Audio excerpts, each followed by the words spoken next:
Hello दोस्तों, इस video में हम बात करने वाले हैं स्नेल्स लॉ। स्नेल्स लॉ को अच्छी तरीके से समझने वाले हैं विद एक्सप्लेनेशन। पहले हम इसका डेफिनेशन को देख लेते हैं। तो डेफिनेशन क्या है? The ratio of sine of angle of incident to the sine of angle of refraction is a constant for the light of a given colour and for the given pairs of media.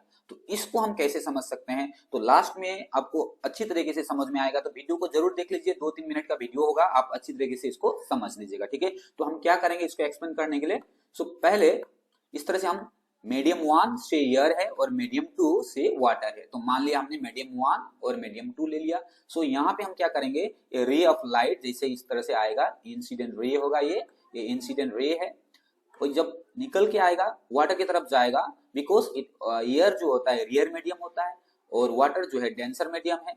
ये rarer medium से denser medium में जब भी आपका light travel करता है, it bends towards the normal. ठीक है, जो अगर हम ये नॉर्मल ड्रॉ करते हैं तो नॉर्मल की तरफ में ये बेंड करेगा। यहाँ पे हमको दो एंगल मिलता है, इसको हम बोलते हैं एंगल ऑफ इंसिडेंट और इसको हम बोलते हैं एंगल ऑफ रिफ्रैक्शन। ठीक है, एंगल ऑफ इंसिडेंट को हम आई बोलते हैं और एंगल ऑफ रिफ्रैक्शन को हम आर बोलते हैं।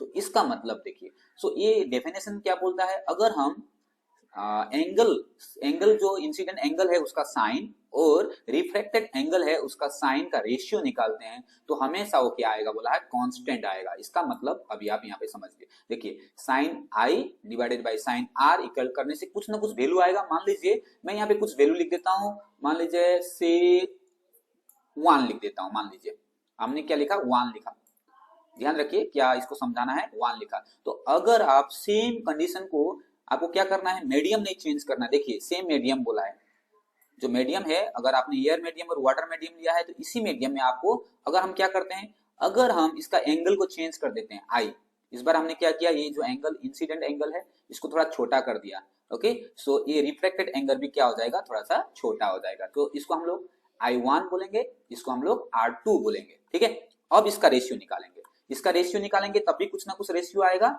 इसका मतलब ये दो साइन आई, यहाँ पे तो देखिए हमने तो एंगल चेंज कर दिया था, रेशियो तो कुछ अलग आना चाहिए था, लेकिन जो हमारा स्नेल्स लॉ का जो डेफिनेशन है वो क्या बोलता है, यहाँ पे भी आपको सेम वैल्यू आपको मिलेगा। ठीक है, सेम वैल्यू मिलेगा। अगर ऊपर में 1 मिला है तो यहाँ पे भी 1। अब जितना बार भी एक्सपेरिमेंट करिए इस टाइप से, आप जितना बार भी इसको बेंड करके आप जितना बार भी करिए, जितना भी एंगल चेंज करिए तब भी आपको सेम वैल्यू मिलेगा। अगर आप sine i divided by sine r, यानी कि साइन आई और साइन आर का रेशियो निकालते हैं तो हमेशा कांस्टेंट आएगा। इसका मतलब वही है स्नेल्स लॉ का मतलब। ठीक है, याद रखिए, आप जितना भी एंगल चेंज कर लीजिए बट आपका कंडीशन क्या होगा, मीडियम आपका सेम होना चाहिए। मीडियम आप नहीं चेंज कर सकते हैं और गिवन कलर, जो लाइट का जो आपने कलर लिया है वो भी आपको कांस्टेंट रखना पड़ेगा, नहीं चेंज करना है, अलग अलग मीडियम पे नहीं करना है, सेम मीडियम है। तो कंक्लूडिंग लाइन हमारा क्या हो जाएगा, आप देखिए साइन आई साइन आर, इसका रेशियो निकालेंगे, इसका रेशियो निकालेंगे,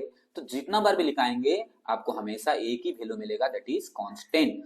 चाहे यहाँ पे 2 निकले तो इसमें भी 2 निकलेगा, लाइक दैट। ओके, आशा करता हूं आपको स्नेल्स लॉ समझ में आ गया। अगर एग्जाम के पर्पज से आपको ये डेफिनेशन को आपको याद रखना है, इसको लिख देंगे तो आपको हो जाएगा। समझने के लिए मैंने यहाँ पे एक्सप्लेन करने की कोशिश किया। आशा करता हूँ आपको वीडियो समझ में आया होगा। समझ में आया है तो जरूर कमेंट में जरूर बताइएगा। अभी के लिए इतना ही। Thank you for watching. God bless you.